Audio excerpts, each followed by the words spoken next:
I was in Sandstone Federal Correctional Institution in Minnesota. It's a low-security facility that houses mostly nonviolent offenders, white-collar criminals who commit their robberies with gold-plated pens and computer spreadsheets and snake their way through the SEC systems with the hope of getting away clean.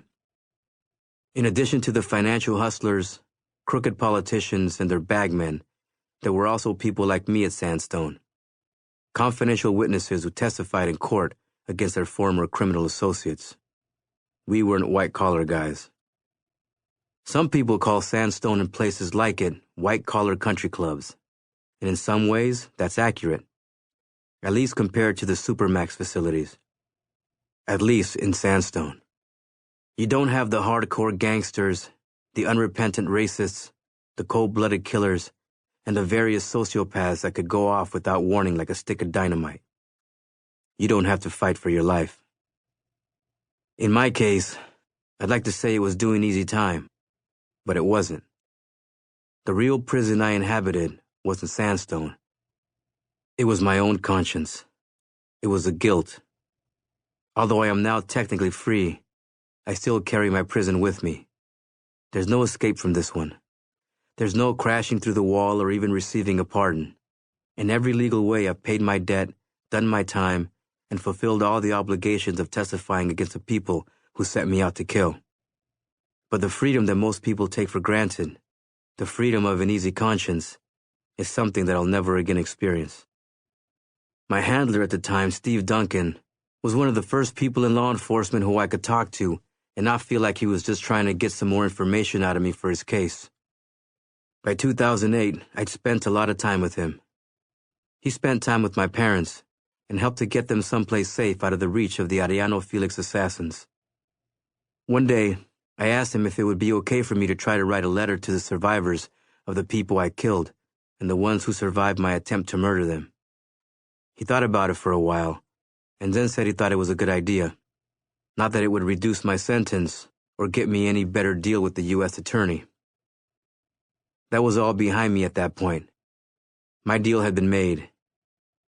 I knew I would be getting out of prison by a certain date, and there was nothing I would get out of this except, hopefully, to communicate my sense of remorse to the people I wronged. There's no manual on how to do this. I started and stopped a number of times, and I tore up the first few tries because it literally made me sick to think of the harm I'd done. But those people deserved something. This letter is addressed to all those whose lives I've affected personally, as well as all humanity. I apologize for not addressing you by name, but I don't feel worthy of that intimacy. Please don't mistake my humility for lack of respect. My name is Martin Corona, and I am a murderer. It's something I live with daily in shame and disgust. I once worked for the Arellano-Félix drug cartel.